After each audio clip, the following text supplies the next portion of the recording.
Assalamualaikum warahmatullahi wabarakatuh. Perkenalkan, saya Andiatia Nirmala Dewi dengan NIM B100 2046 dari kelompok 9. Nama saya Rizal Maulana dengan NIM D100200047. Nama saya Muhammad Gofar Sidik dengan nomor induk mahasiswa D100200048. Di sini kita mendapatkan subtema tentang pengukuran. Kita mengambil judul tentang bandul sederhana. Tujuan dari praktikum kali ini adalah 1. Menentukan faktor-faktor yang mempengaruhi penentuan konstanta gravitasi. Yang kedua, menentukan konstanta gravitasi bumi. Alat dan bahan yang diperlukan yaitu tali sepanjang 20 cm dan 40 cm. Yang kedua, bandul atau beban dengan berat 100 gram. Yang ketiga, stopwatch. Yang keempat, mistar. Yang kelima, statif.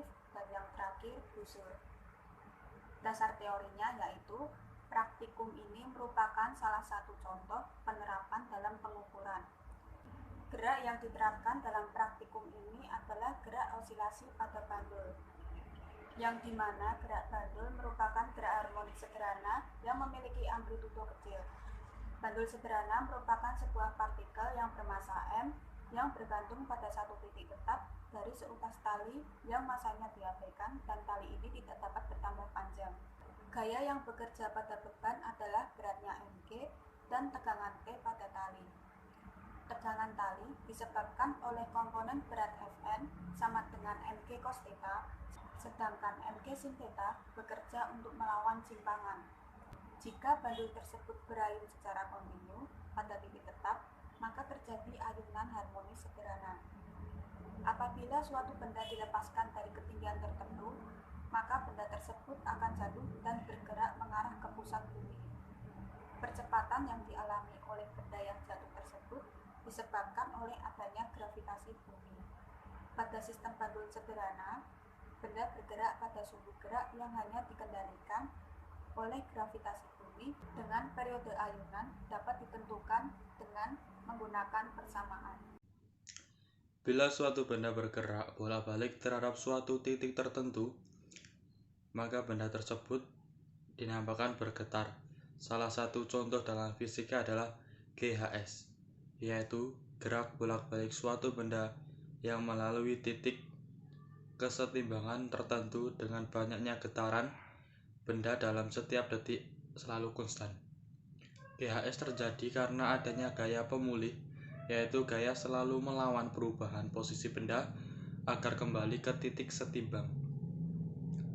Pengertian sederhananya, kita menganggap bahwa tidak ada gaya dispartif, misalnya gaya gerak dengan udara atau gaya gesek antara komponen sistem, pegas dengan statif, atau pegas dengan beban. Langkah-langkah percobaan yang akan kami lakukan. Yang pertama, siapkan alat dan bahan. Yang kedua, siapkan tali yang pertama, yaitu 20 cm, dan ikatkan pada beban yang telah disiapkan. Yang ketiga, kaitkan tali pada statif, tarik beban dengan sudut simpang 15 derajat, lakukan gerak osilasi 10 getaran, dan siapkan stopwatch untuk mengukur waktu yang diperoleh. Yang keempat, lakukan hal yang sama dengan tali 40 cm. Hasil percobaan akan kami lampirkan sebagai berikut.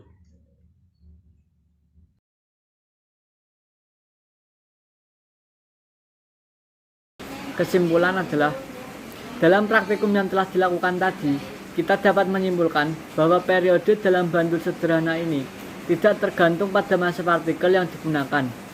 Bandul matematis telah lama digunakan untuk mengukur nilai gravitasi mutlak di suatu titik permukaan bumi.